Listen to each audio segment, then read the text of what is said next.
आप इस फिल्म की बात कहें तो it is other way around. Manu को हमेशा लगता है कि तनु का ध्यान दुनिया में हर उस चीज़ में है जो मनु से रिलेटेड नहीं है। तो ये थोड़ा सा अलग यहाँ पे इशू है, और आई थिंक फिल्म होती उसी इशू से शुरू है जो कि आपने देखा। इनको प्रॉब्लम है, इनका वेट गेन हो गया है, इनके बाल पुराने हेयर स्टाइल है, ये है वो है, तो काफ़ी नैग करती हैं, काफ़ी नैगिंग वाइफ हैं। तो आप मनोज जी से जानना चाहेंगे कि उनका क्या कहना है इस बारे में। प्यार एक बात होती है, शादी की प्रैक्टिकलिटी, और फिर शादी के बारे में जो फैंटेसी होता है वो उसके बीच में जो एक रात होती है, सुहाग रात, उसके बाद सब कुछ बदल जाता है। और ऐसे ही हुआ इसके साथ भी। All the dreams and the promises of marriage, as all you married people know, it changes dramatically. तो ये जो बेचारे जिस उम्मीद से इन्होंने शायद शादी की थी, और उनको लगा था कि ये नादान सी जो लड़की है जो पलंग पे सोई है, जिनके अब गाल में ये चुम्मा दे देते हैं, इनके साथ इनका जो लाइफ रहेगा वो थोड़ी बहुत एक्साइटिंग अच्छा रहेगा, वहाँ पे थोड़ी बहुत के बदले में जानलेवा एक्साइटिंग हो जाती है। That's the only difference.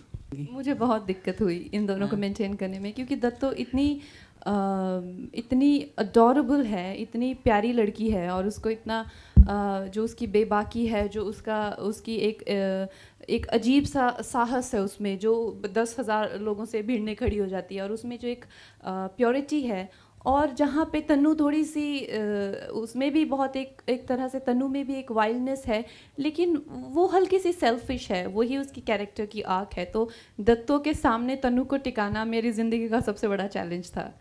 नहीं, मुझे लग रहा है खास करके हम लोगों जो हिंदी फिल्म जब हम बना रहे हैं तो ये बहुत ही ज़रूरी है, बिकॉज हमारे पास इतनी सारी लैंग्वेजेस हैं और इतने सारे तरीके से आप अपने आप को बयान कर सकते हैं। So for an actor also and for director और राइटर ऑल्सो ये बहुत ज़रूरी हो जाता है कि आप जिस रीजन में जा रहे हैं उसको थोड़ा समझें, उसकी ज़बान को समझें। वहाँ से मुझे आई एम वेरी श्योर कि आपको बहुत इंटरेस्टिंग चीज़ें मिलती हैं to drive a story and to create a character. So language is a very important part of it. It's not like that. I've made earlier movies like Desi Boys, it's commercial, and Slice of Life, Chalo Dilli. So all different, but it fell together.